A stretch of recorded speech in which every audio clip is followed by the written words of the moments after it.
Okay, so we are in Act 3 of Romeo and Juliet, and we just finished scene 2, and we are about to start scene 3. We are on page 434, so please open your books to page 434. And we're going to start with finding out what happened to Romeo after he killed Tybalt. He's going to go to Friar Lawrence's cell and talk to Friar Lawrence, and Friar Lawrence is going to give him advice.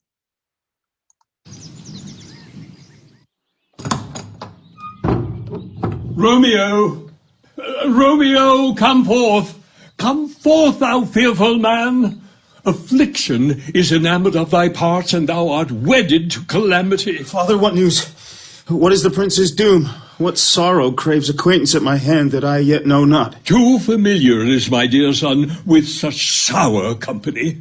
I bring thee tidings of the prince's doom. What less than doomsday is the prince's doom? A gentler judgment vanished from his lips, not body's death, but body's banishment. Banishment? Be merciful, say death. For exile hath more terror in his look, much more than death.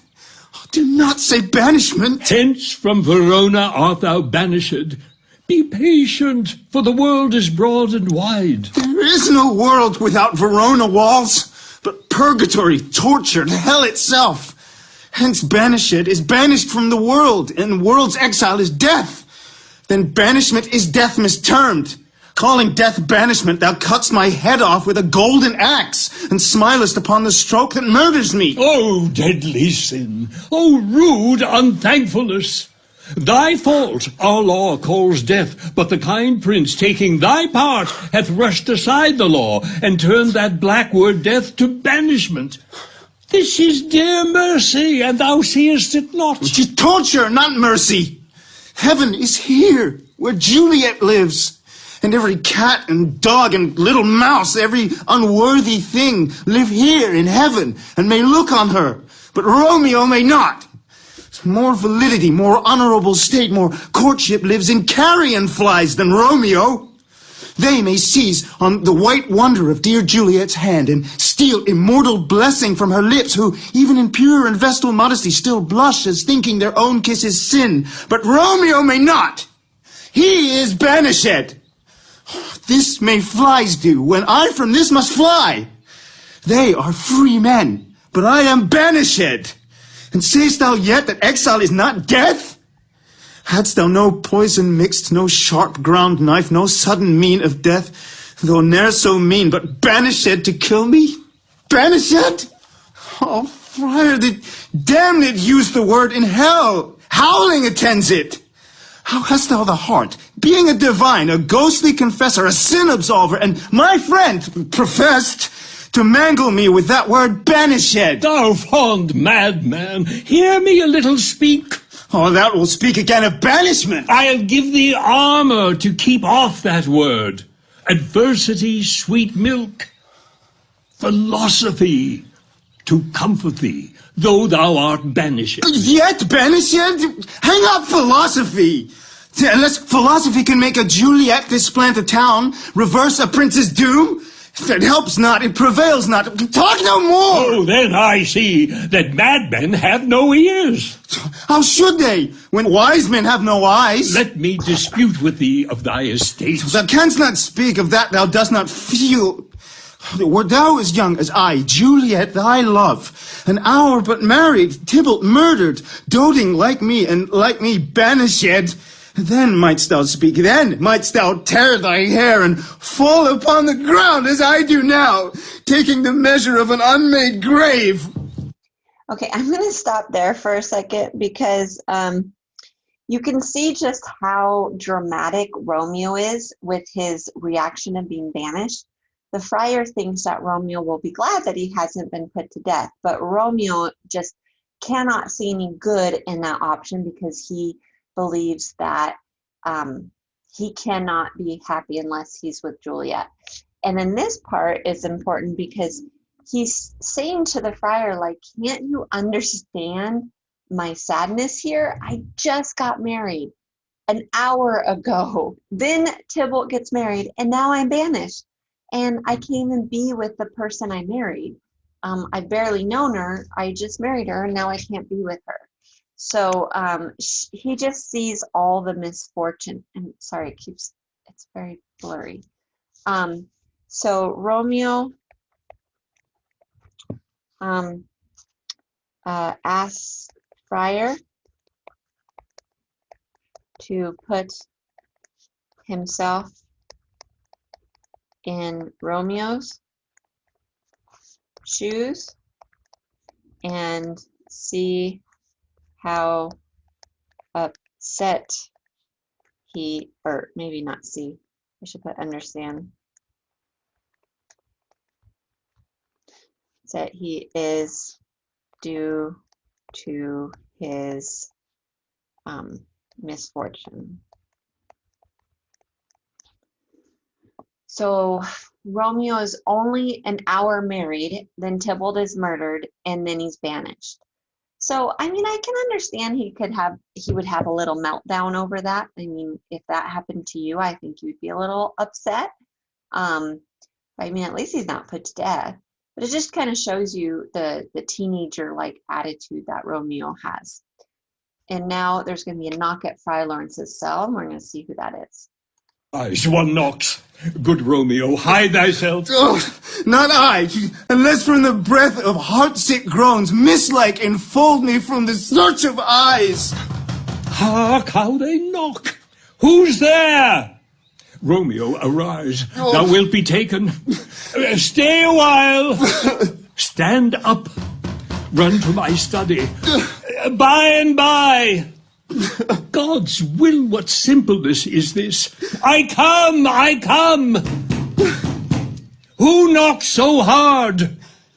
Whence come you? What is your will? Let me come in and you shall know my errand. I come from Lady Juliet. Welcome then. Oh, Holy Friar, oh, tell me, Holy Friar, where is my lady's lord? Where's Romeo? There on the ground, with his own tears made drunk. Oh, he is even in my mistress' case, just in her case. Oh, woeful sympathy, piteous predicament. Even so lies she, blubbering and weeping, weeping and blubbering.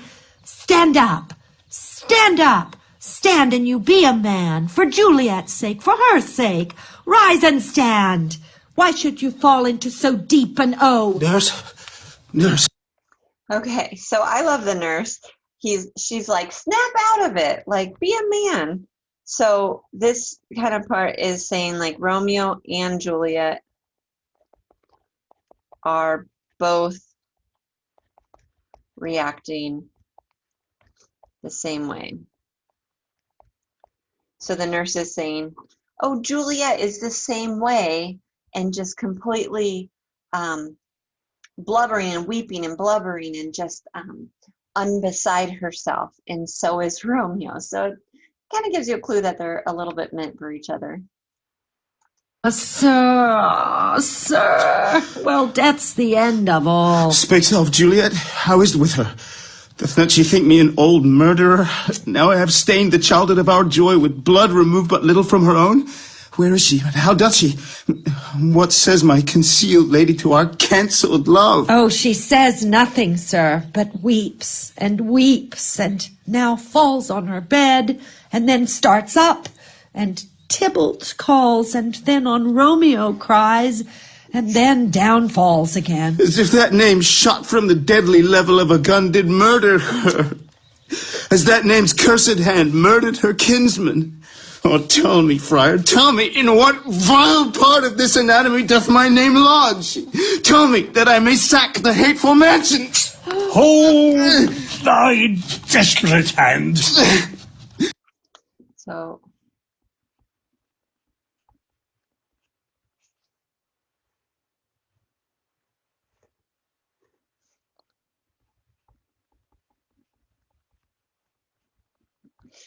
So don't they seem pretty similar in their reactions?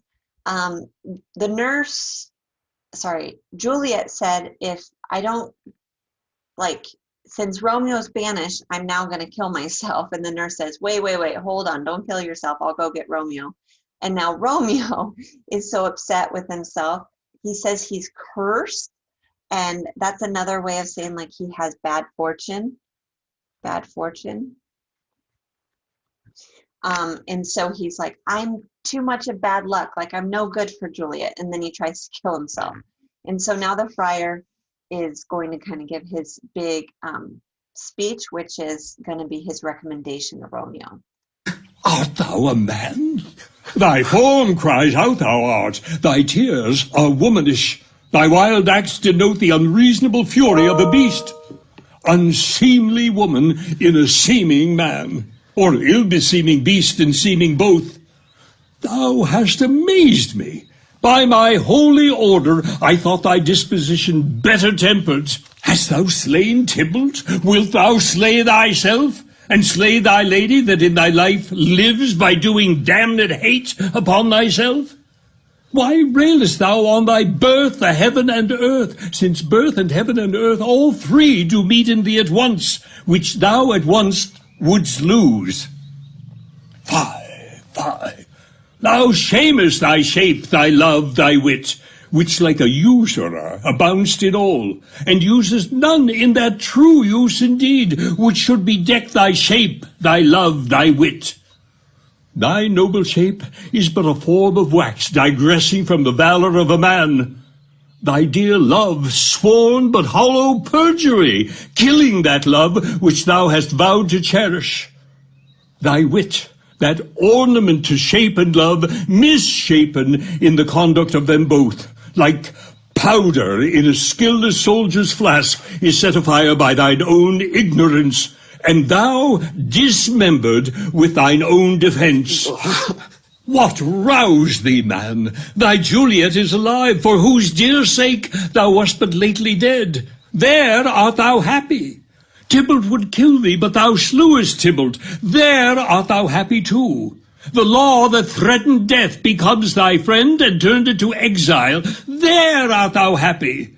A pack of blessings light upon thy back. Happiness courts thee in her best array, but like a misbehaved and sullen wench, thou pouch'st upon thy fortune and thy love.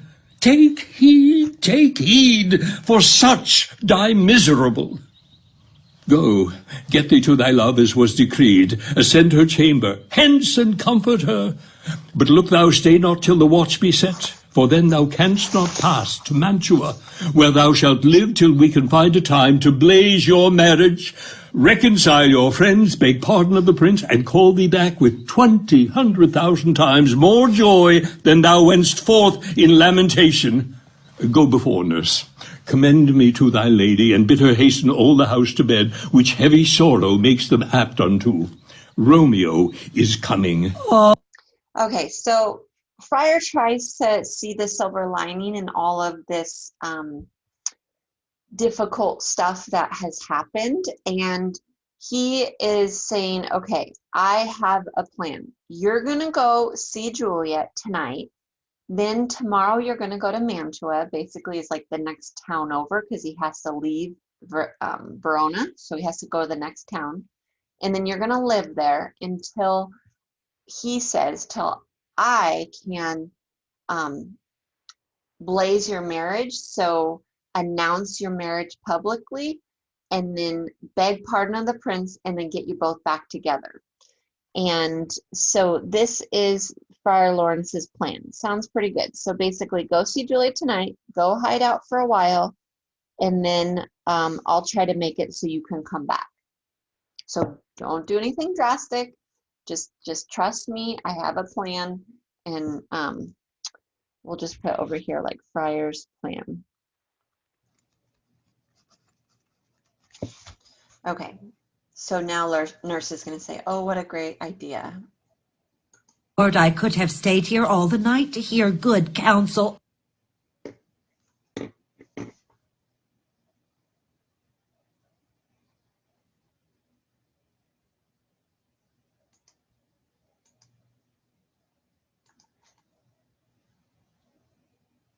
Sorry about that. Something happened with the recording. Yes.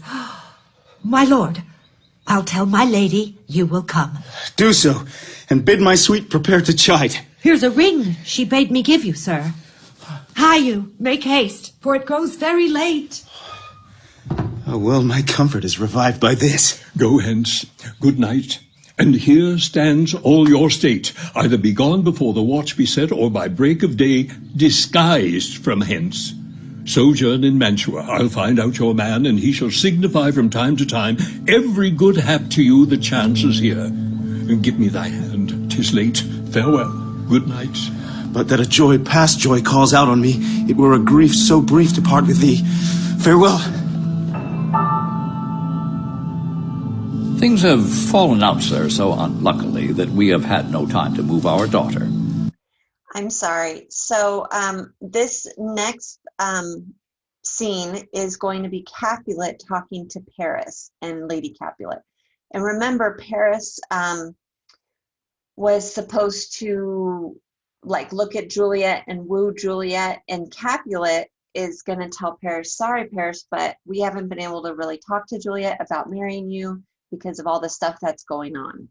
And this is kind of happening at the same time as what's going on with Friar Lawrence and Romeo. Look you, she loved her kinsman Tybalt dearly, and so did I. Well, we were born to die. 'Tis very late. She'll not come down tonight. I promise you, but for your company, I would have been in bed an hour ago. These times of woe afford no tune to woo. Madam, good night. Commend me to your daughter. I will, and know her mind early tomorrow. Tonight she's mewed up to her heaviness. Sir Paris, I will make a desperate tender of my child's love.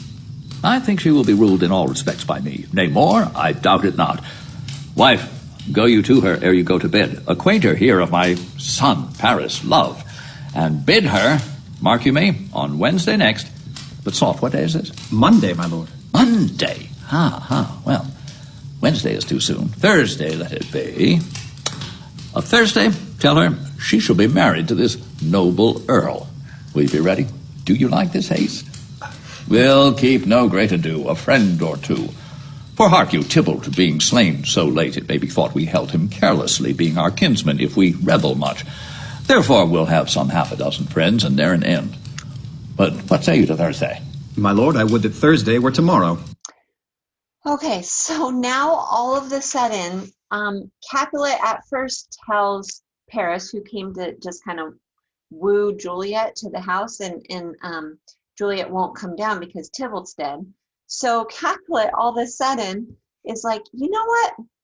I know my daughter. My daughter will do what I tell her to do. So how about we just plan a wedding?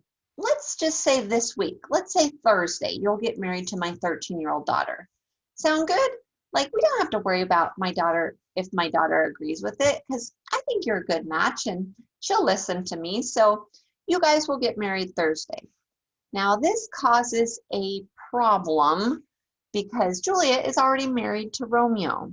So Capulet plans to have Paris marry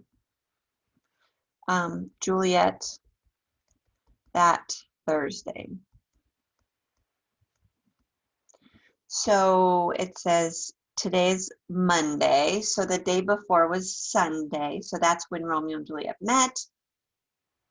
They met Sunday, Monday they get married, and by Thursday, Juliet's going to have to marry Paris. It's really thrown a wrench in Romeo and Juliet's plans.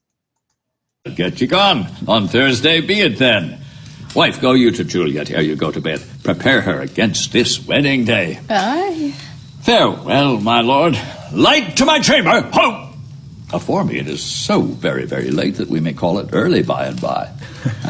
Good night. Come, wife. My lord, my lady. Now Romeo and Juliet are going to have their last night together. Their only night together. Wilt thou be gone? It is not yet near day. It was the nightingale and not the lark that pierced the fearful hollow of thine ear. Nightly she sings on yond pomegranate tree. Believe me, love, it was the nightingale. It was the lark, the herald of the morn. No nightingale. Look, love, what envious streaks do So this lace is the the next severing morning, clouds in sorry. yonder east. Night's candles are burnt out, and jocund day stands tiptoe on the misty mountaintops. I must be gone and live, or stay and die. Yond light is not daylight, I know it I. It is some meteor that the sun exhales to be to thee this night a torch-bearer and light thee on thy way to Mantua. Therefore stay yet.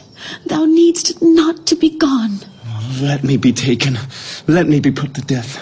I am content, so thou wilt have it so. I'll say yon grey is not the morning's eye.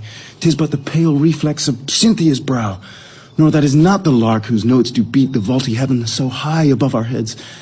I have more care to stay than will to go. Come, death, and welcome. Juliet wills it so. How is't, my soul? Let's talk. It is not day. Oh, it is. Hie hence, be gone, away. It is the lark that sings so out of tune, straining harsh discords and unpleasing sharps.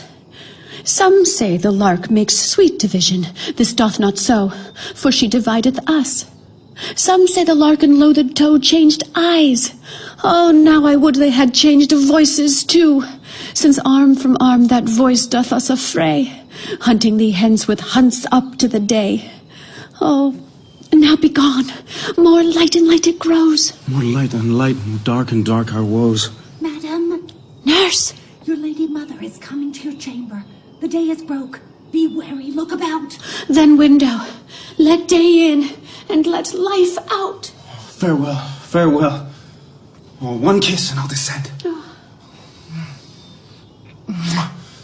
Farewell, farewell. Art thou gone so, my lord, my love, my friend? I must hear from thee every day and the hour, for in a minute there are many days. Oh, by this count I shall be much in years ere I again behold my Romeo. Farewell. I will omit no opportunity that may convey my greetings, love, to thee. Oh, think'st thou we shall ever meet again? I doubt it not. And all these woes shall serve for sweet discourses in our time to come. O God, I have an ill-divining soul. Methinks I see thee now thou art below, as one dead in the bottom of a tomb.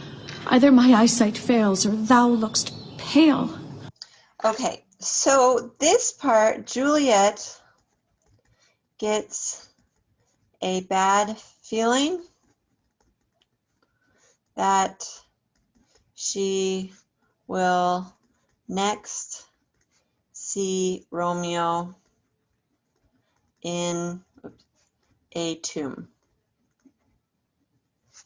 So instead of seeing Romeo alive, she gets the feeling that the next time she sees Romeo, he will be dead, which is actually true.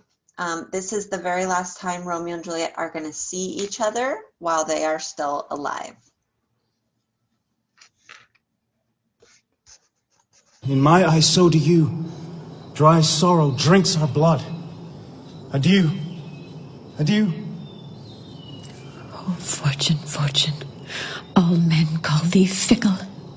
If thou art fickle, what dost thou with him that is renowned for faith?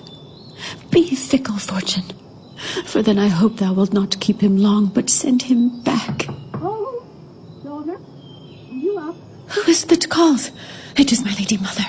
Is she not down so late or up so early? What unaccustomed cause procures her hither? Why, how now, Juliet? Madam, I am not well. Evermore weeping for your cousin's death? What? Wilt thou wash him from his grave with tears? And if thou couldst not make him live. Therefore have done. Some grief shows much of love, but much of grief shows still some want of wit. Yet let me weep for such a feeling loss. So shall you feel the loss, but not the friend which you weep for.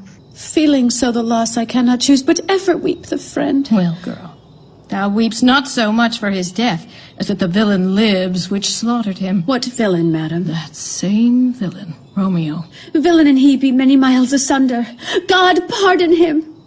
I do with all my heart, and yet no man like he doth grieve my heart. That is because the traitor murderer lives. Ay, madam, from the breach of these my hands, would none but I might venge my cousin's death. We will have vengeance for it, fear thou not.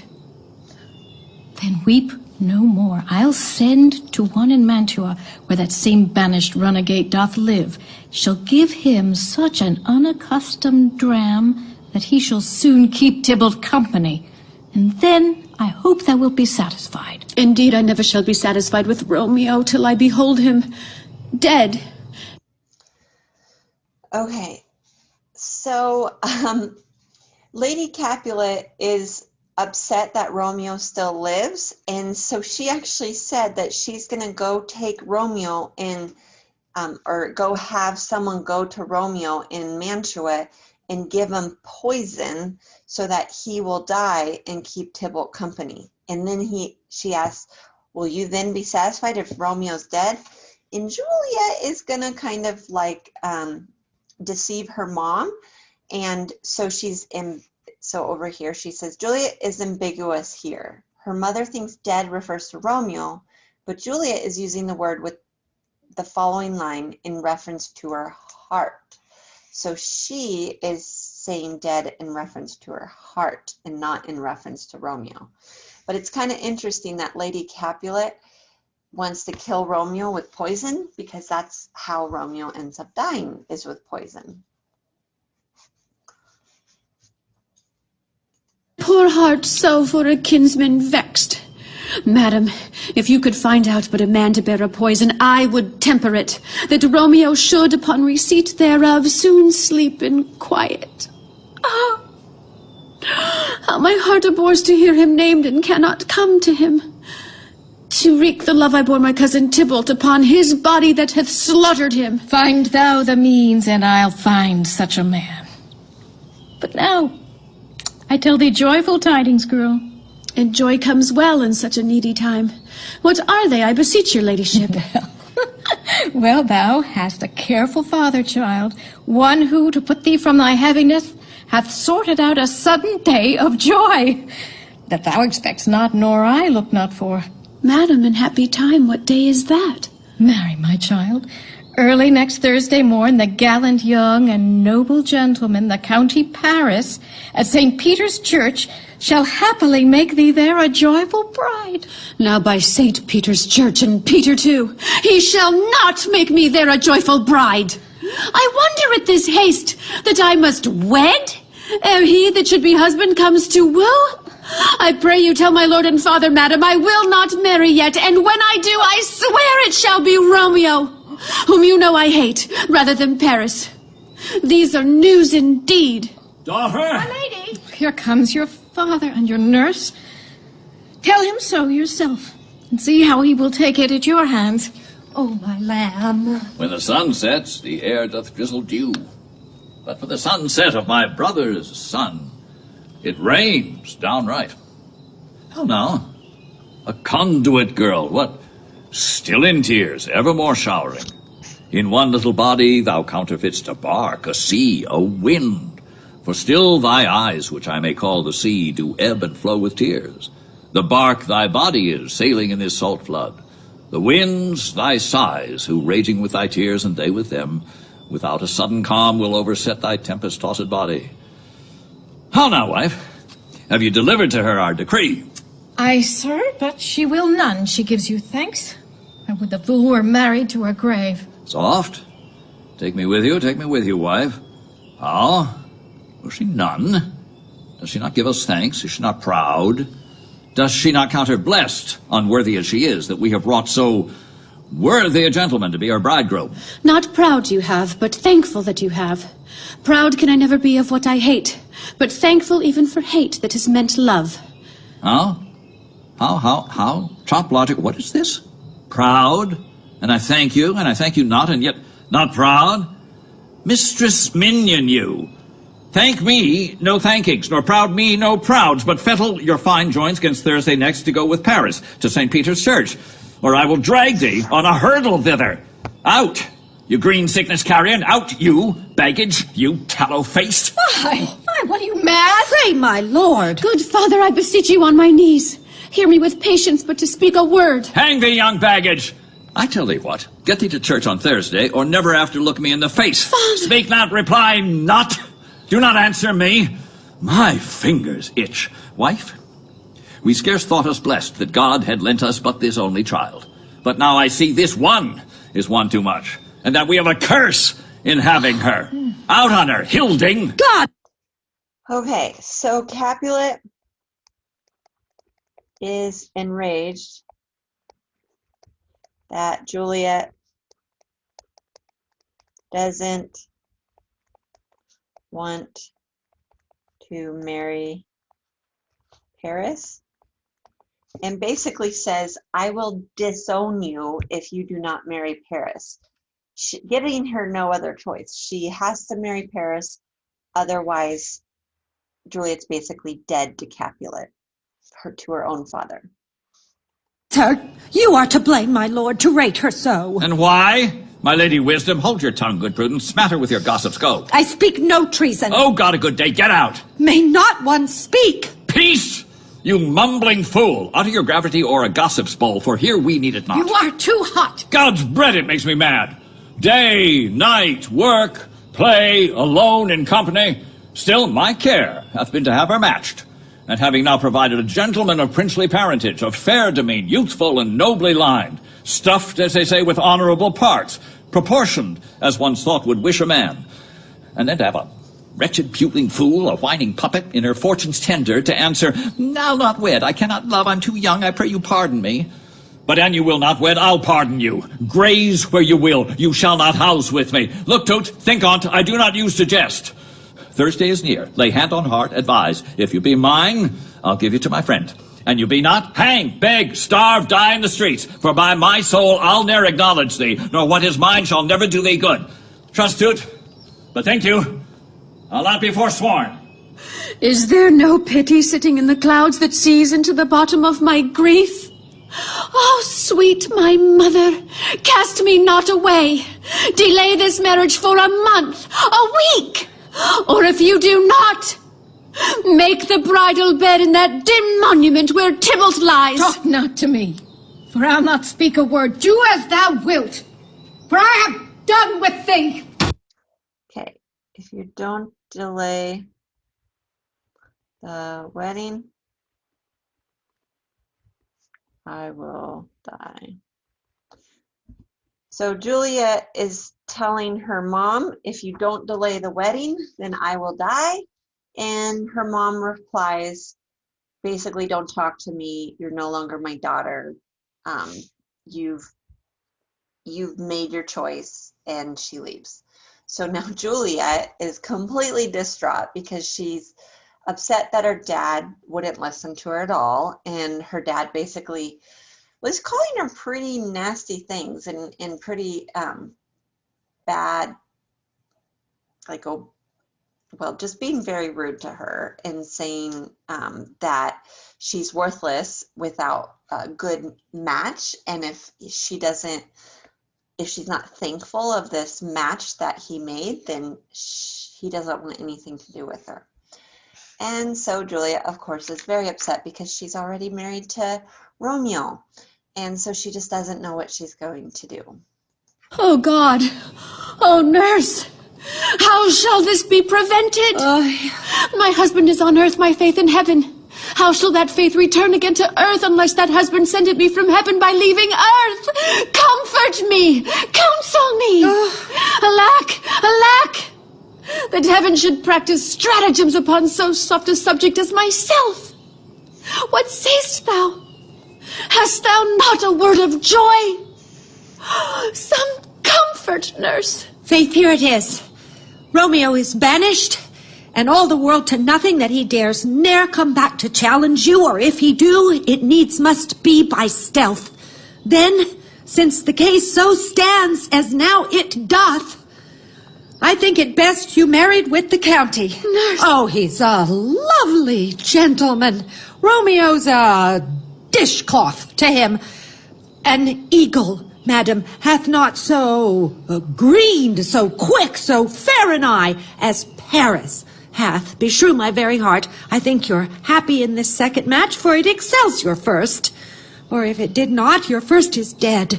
Or 'twere as good he were as living here, and you no use of him. So nurse tells Juliet to just marry Paris. So how do you think that news is going to go over with Juliet? Do you think Juliet is ready to give up Romeo and just say, oh yeah, I'm just going to give up Romeo. I don't care about him anymore. I'll marry Paris in 2 days. Especially with how dramatic she is and how deeply in love with she is. I don't think it's going to go too well. I mean, how would you react if that were you? Speak'st thou this from thy heart? And from my soul, too. Else beshrew them both. Amen. What? Well, thou hast comforted me marvelous much. Ah, Go in and tell my mother I am gone, having displeased my father, to Lawrence cell, to make confession and to be absolved. Mary, I will. And this is wisely done. Oh, this is wisely done. So she lies to the Should nurse. nurse, O most wicked fiend. Is it more sin to wish me thus forsworn, or to dispraise my lord with that same tongue which she hath praised him with above compare so many thousand times? Go, counselor, thou and my bosom henceforth shall be twain. I'll to the friar to know his remedy. If all else fail, myself have power to die. Okay.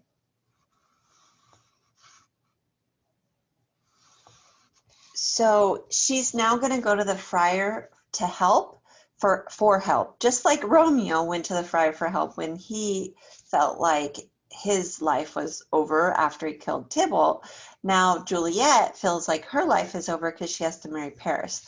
So she's going to go to the friar for help, and she says, if the friar can't help me, then I'm going to kill myself.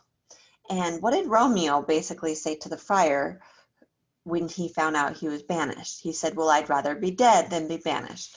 Juliet says, I'd rather be dead than to marry Paris. So again, they're very similar. You guys are going to answer these 3 comprehension check questions on page 446. There's going to be 2 more questions that you're asked on the quiz, so you want to make sure that you have read and taken all the notes from this act. A lot of important things happen in this act, so it's important that you remember those and you're ready to take the quiz. I will see you in class. Bye.